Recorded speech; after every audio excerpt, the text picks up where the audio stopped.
പത്മനാഭൻ എഴുതാൻ തുടങ്ങിയ കാലത്തും ഇപ്പോഴും ചുറ്റുപാടും മാറിയിട്ടുണ്ടാവാം, പക്ഷെ പത്മനാഭൻ മാറിയിട്ടില്ല. അത് വായിക്കുന്നവർക്ക് മനസ്സിലാവണമെന്ന് നിർബന്ധമുണ്ട്. ചില പുതിയ എഴുത്തുകാരുടെ ഒക്കെ കാണുന്നതുകൊണ്ട് ഞാൻ പറയുന്നത് എന്താണെന്ന് എനിക്ക് മനസ്സിലാവാറില്ല. അവരിങ്ങനെ ഏതെങ്കിലും പബ്ലോ നെറൂദ എന്നൊക്കെ പറഞ്ഞ് എടുത്തിടും, എനിക്ക് മനസ്സിലാവില്ല. അപ്പോഴേ സാഹിത്യത്തിൽ ഈ ഫാഷൻ്റെ പുറകെ പോവുക എന്നൊക്കെ പറഞ്ഞാൽ പിന്നെ സത്യം അങ്ങനെ എഴുതുന്നവർക്ക് അവർക്കും മനസ്സിലാവുന്നില്ല. അവർക്കും രാഷ്ട്രീയ പാർട്ടികൾ, അമ്പലം വിഴുങ്ങികൾ അവരുടെ അനുയായിയൊന്നുമല്ല. പക്ഷേ പുതിയ കാലത്തെ ഈ രാഷ്ട്രീയത്തിലെ ച്യുതി, മൂല്യശ്രുതിയല്ല, മൂല്യച്യുതിയിൽ അങ്ങേയറ്റം ദുഃഖിതരുന്നു. അങ്ങേയറ്റം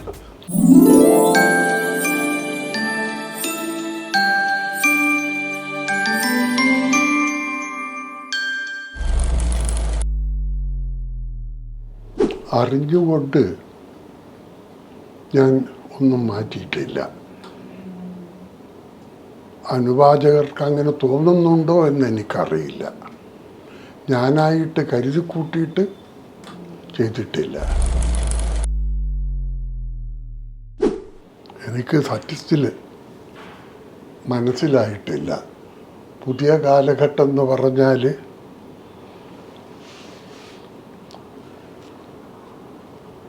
പുതിയ കാലഘട്ടം എന്ന് പറഞ്ഞുകൊണ്ട് നിങ്ങൾ ഏത് കാലമാണ് ഉദ്ദേശിക്കുന്നത്? ഞാൻ നേരത്തെ പറഞ്ഞ ഉത്തരം തന്നെയാണ്. ഇതൊന്നും എന്നെ ബാധിക്കുന്നില്ല.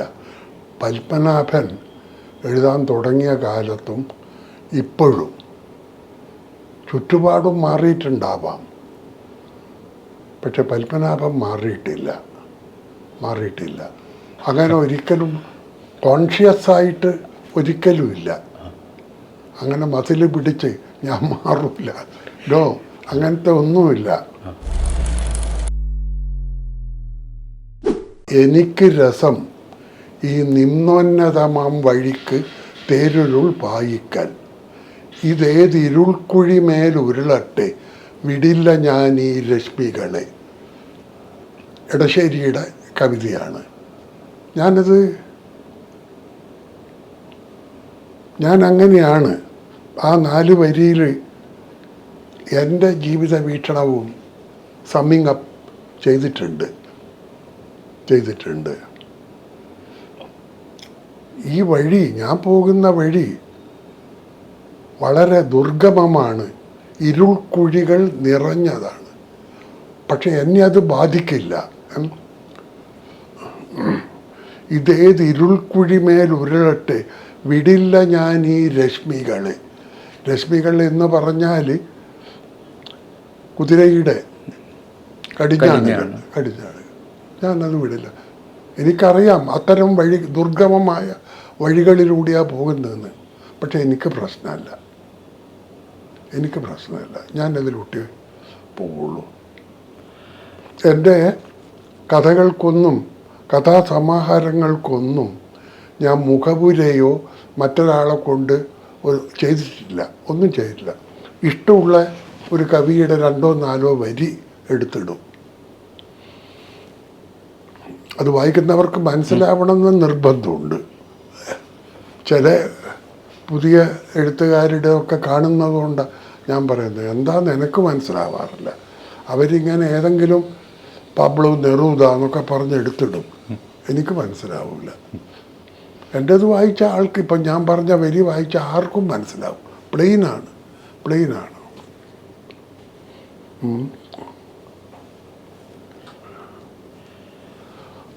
ഞാൻ മറ്റൊരു ദിക്ക് എഴുതിയിട്ടുണ്ട്, സുഹൃത്തെ, എനിക്ക് എൻ്റെ വഴി, നിങ്ങൾക്ക് നിങ്ങളുടെ വഴി, ഇതിലേതാണ് നല്ലതെന്ന് ആർക്ക് പറയാൻ കഴിയും? എനിക്ക് എൻ്റെ വഴി, നിങ്ങൾക്ക് നിങ്ങളുടെ, ഇതിൽ ഏതാണ് നല്ലത് എന്ന് ആർക്ക് പറയാൻ കഴിയും?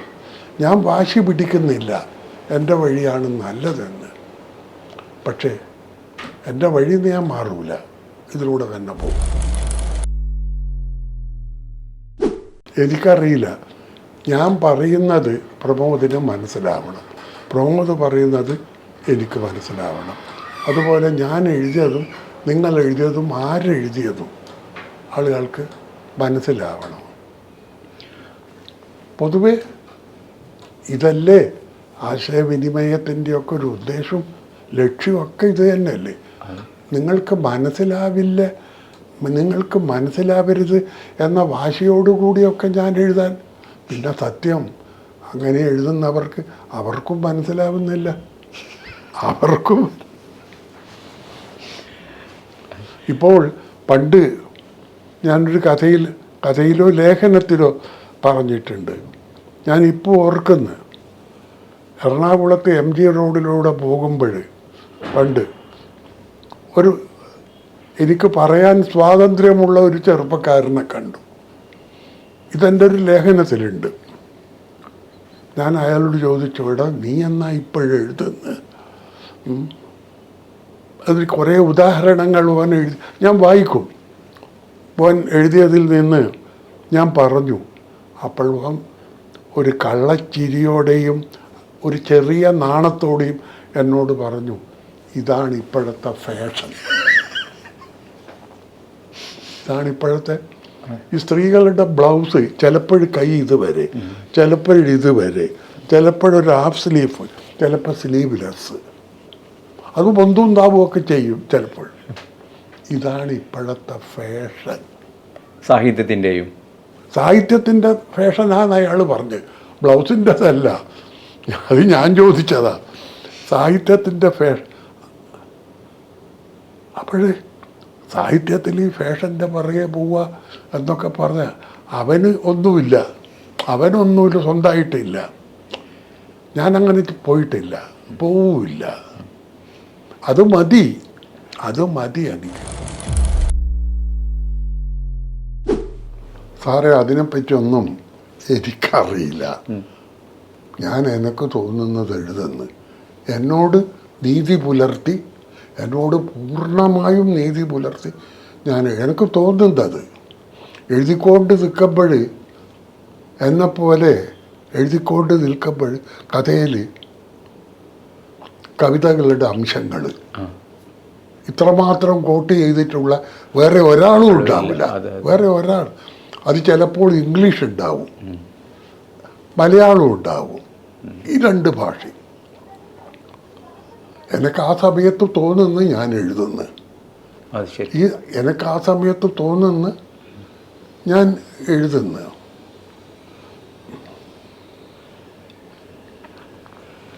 ഇതൊന്നും കോൺഷ്യസ് ആയിട്ട് ചെയ്യുന്നതല്ല. ചെയ്യുമ്പോൾ ഞാൻ ആ മറ്റേ ചങ്ങാതിയെ പോലെയാവും.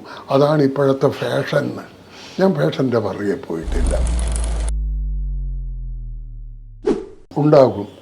ഉദാഹരണത്തിന് ഞാൻ പറയാം, ദീപികയുടെ വാർഷിക പതിപ്പ് 2023 നമ്മൾ 2023 ആ കഥയുടെ പേര് പുതിയ കാലഘട്ടത്തിലെ ഒരു കഥ. പുതിയ കാലഘട്ടത്തിലെ ഒരു കഥ എന്നാണ്. പിന്നെ മറ്റൊന്ന്, ഞാൻ രാഷ്ട്രീയത്തെ നിരീക്ഷിച്ചോ മാത്രമല്ല, രാഷ്ട്രീയം കളിച്ചവനുമാണ്.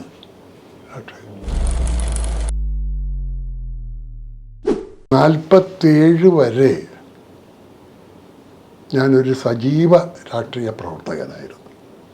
47 വരെ എന്ന് വെച്ചാൽ കോൺഗ്രസ്. 47 ശേഷം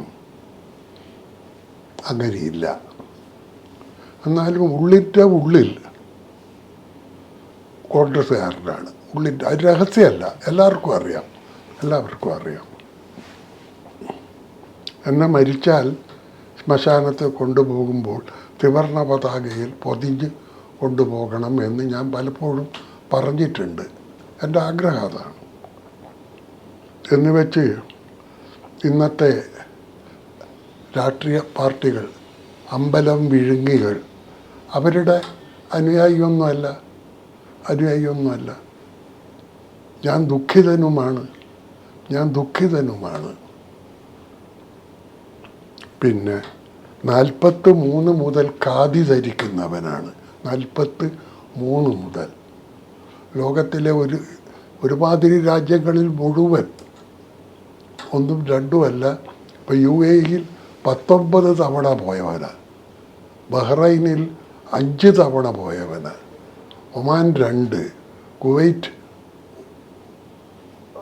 1, പിന്നെ ഖത്തർ 2, സൗദി 1, സിംഗപ്പൂർ 1, യൂറോപ്യൻ രാജ്യങ്ങൾ ഏതാണ്ട് മുഴുവൻ. ഏറ്റവും ഇഷ്ടപ്പെട്ട സ്വിറ്റ്സർലാൻഡ് 10 ദിവസത്തോളം അവിടെ ഉണ്ടായിരുന്നു. ചെറിയ സ്ഥലമാണ്, പോവാത്ത ഗ്രാമമില്ല, പോവാത്ത എല്ലാം. അവിടെയൊക്കെ അമേരിക്ക 2 തവണ, ടോട്ടൽ 3 മാസം റോഡ് മാർഗം. ഈ കതർ ഷർട്ടും മുണ്ടുമാണ്. അതിനൊന്നൊരു ഇതില്ല. ഞാനൊരിക്കൽ നമ്മുടെ പ്രശസ്തനായ ശശി തരൂരോട് പറഞ്ഞിട്ടുണ്ട്, നിങ്ങൾ UNO ഓഫീസിൻ്റെ ഉള്ളിൽ പണിയെടുക്കുമ്പോൾ ഞാൻ വെളിയിൽ റോഡ് ഇങ്ങനെ UNO കെട്ടിടം നോക്കി നിന്നിട്ടുണ്ട്. എൻ്റെ കതർ ഷർട്ട് മുണ്ടും ധരിച്ച്, ചിലപ്പോഴും മുണ്ട് മാടി കുത്തിയിട്ടും ഞാൻ നോക്കി നിന്നിട്ടുണ്ട്. അപ്പോഴും ഞാൻ പഴയ ആൾ തന്നെ. പക്ഷേ പുതിയ കാലത്തെ ഈ രാഷ്ട്രീയത്തിലെ മൂല്യശ്രുതിയല്ല, മൂല്യച്യുതിയിൽ അങ്ങേയറ്റം ദുഃഖിതൻ. അതുകൊണ്ടാണ് സജീവ രാഷ്ട്രീയത്തിൽ നിന്ന് ഒഴിഞ്ഞത്. പിന്നെ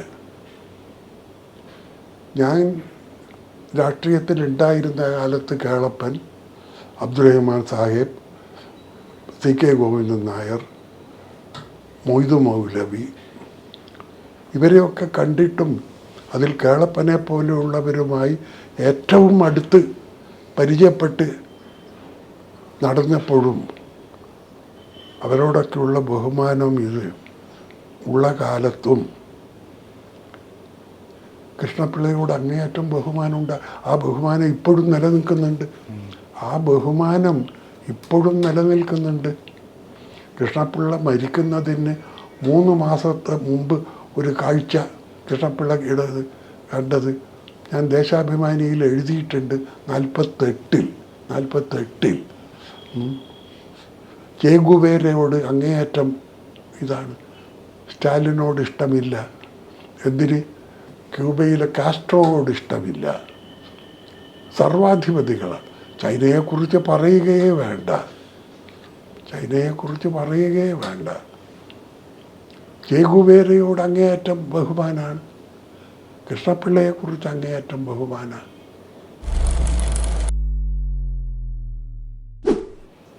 നല്ല മനുഷ്യർ, നല്ല പ്രവൃത്തികൾ,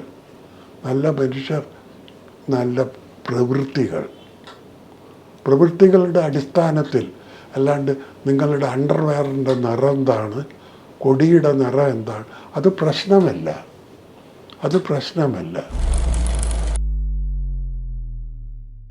വ്യക്തികളിലുണ്ടായിട്ടുണ്ട്, ഇപ്പോഴും ഉണ്ട്. ഇന്ന് രാവിലെ ഞാനൊരു പാർട്ടിയുടെ സമുന്നതനായ നേതാവിനെ വിളിച്ചു. ഇന്ന് ഭരിക്കുന്ന പാർട്ടിയിലുള്ളൊരു മന്ത്രിയാണ് അദ്ദേഹം. ദീർഘകാലമായി എനിക്ക് അദ്ദേഹത്തെ അറിയാം, അങ്ങേയറ്റം ബഹുമാന. എന്നിട്ട് ഈ കേരളീയത്തിൽ ആദിവാസികളെ, ജീവനുള്ള മനുഷ്യന്മാരെ പെയ്തടിച്ച് പ്രദർശന വസ്തുക്കളാക്കി മാറ്റിയല്ലോ. അതിൽ എതിർത്ത ഒരു മന്ത്രിയെ ഉണ്ടായിരുന്നുള്ളൂ. അത് ഞാനിന്ന് സംസാരിച്ച. ഞാൻ അദ്ദേഹത്തോട് ഉള്ള എൻ്റെ സ്നേഹബഹുമാനങ്ങളൊക്കെ ഒന്നുകൂടി അറിയിച്ചു. നിങ്ങൾ ചെയ്തത് അങ്ങേയറ്റം നല്ലത്.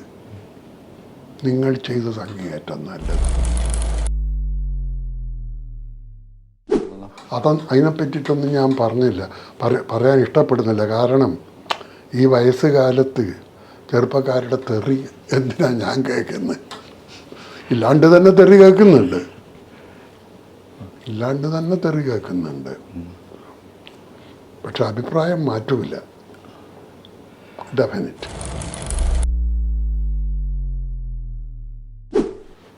ഇല്ല. ഏകാന്തം തോന്നുന്നു. എനിക്ക് പുസ്തകം മാത്രമല്ല, എനിക്കിഷ്ടപ്പെട്ട ആളും അവിടെയുണ്ട്. ഒന്ന് രാമചന്ദ്രൻ, ഒരു 10-20 കൊല്ലം ആയിട്ട്. പിന്നെ എൻ്റെ നായ്ക്കളും പൂച്ചകളും. പണ്ടേ അവരോട് എല്ലാ സമസൃഷ്ടികളോടും ഞാൻ പലപ്പോഴും തമാശ പറയാറുണ്ട്. മലയാളത്തിൽ മാത്രമല്ല, ഇന്ത്യയിലെ മറ്റ് ഭാഷകളിലും മാത്രമല്ല, ലോകം ഒട്ടുക്കെടുത്താലും അവിടെയൊക്കെ എത്രയോ എന്നേക്കാൾ 100 ഇരട്ടി 200 ഇരട്ടി വലിയ കഥാകൃത്തുക്കളുണ്ട്. പക്ഷെ ചില കാര്യത്തിൽ ഞാനാണ് ലോകത്തിൽ ഒന്നാമൻ. ഒന്ന്, പ്രകൃതിയിലെ സകല ജീവജാലങ്ങളും എൻ്റെ കഥയിൽ വന്നിട്ടുണ്ട്. പക്ഷിയുണ്ട്, വെറും പക്ഷി മാത്രം, കിളിയുണ്ട്, നായിയുണ്ട്, പൂച്ചയുണ്ട്, എല്ലാമുണ്ട്, കാളയുണ്ട്. ഇതൊക്കെ ചുമ്മാ അങ്ങ് എഴുതുന്നതല്ല, ഞാൻ ഉള്ളിൽ തട്ടി എൻ്റെ അനുഭവത്തിൽ നിന്നാണ്. ഈ FACTയുടെ ആദ്യകാലത്ത് അവിടെ ആഫീസും ഇതൊന്നും വന്നിട്ടില്ല. ആ കാലത്ത് അതിൻ്റെയൊക്കെ പണി നടക്കുന്ന കാലത്ത് ഞാൻ അവിടെയുണ്ട്. അപ്പോൾ ഒരു ദിവസം 2-3 ആൾ ഒരു കാളയെ വാങ്ങി. വളരെ പരിക്ഷീണനായ കാളയാണ്. ഈ ഇറച്ചിയില്ല, എല്ലും കൂടും, അതിന് തോലുകൊണ്ടൊരു പൊതിവ്, അത്രയേ ഉള്ളൂ. അതിന് വെള്ളമൊന്നും കൊടുക്കുന്നില്ല, ഒരു ദിക്കിൽ കെട്ടിയിട്ടിന് അറക്കാനുള്ളതാണ്. അതുകൊണ്ട് ആ വെള്ളവും ഭക്ഷണമൊന്നും കൊടുക്കില്ല. ഇത് 1-2 ദിവസം കാണുമ്പോൾ ഞാൻ ആകെ പരവശനായി. ഞാൻ എൻ്റെ സെക്രട്ടറിയെ വിളിച്ചിട്ട് പറഞ്ഞു, നീ പോയി അതിൻ്റെ ഉടമയെ കാണ്. അവൻ അറക്കാൻ പോയാൽ വിറ്റാൽ കിട്ടുന്നൊരു തുകയില്ലേ, അതിലും ജാസ്തി ഓഫർ കൊടുത്ത് ആ കാളയെ നിങ്ങൾ വാങ്ങാം. അപ്പോൾ ഓൻ്റെ വിഷമം എന്താണെന്നറിയോ, സാറ് ഈ കാളേനെ എന്താ ചെയ്യാൻ പോകുന്നത്? ഞാനതിന് എന്ത് ചെയ്യാനാ? അത് പിന്നത്തെ പ്രശ്നമല്ലേ. രാംദാസ് എന്നാണ് സെക്രട്ടേറിയറ്റിൻ്റെ ഓർമ്മ. ഞാൻ പറഞ്ഞു, നീ അതിനെ പോയി വാങ്ങിക്കൊണ്ട, നീ ഇപ്പോഴതിനെ പോയി വാങ്ങിക്കൊണ്ട. അങ്ങനെ ഉള്ള അനുഭവങ്ങൾ എത്രയോ എഴുതിയിട്ടുണ്ട്. പിന്നെ കുട്ടികളെക്കുറിച്ച്, കുട്ടികൾ കേന്ദ്ര കഥാപാത്രങ്ങളായി വരുന്ന ഒരു 50-ലധികം കഥകളുണ്ട്. അതിലും ഞാൻ തമാശയായിട്ട് പറയും, കുറേയൊക്കെ എഴുതിയവരുണ്ടാവും ലോകത്തിൽ ഏത് ഭാഷയും, പക്ഷേ ടി പത്മനാഭനെ തോൽപ്പിക്കാൻ ആളുണ്ടാവില്ല. 50-ലധികം കുട്ടികൾ കേന്ദ്ര കഥാപാത്രമായി.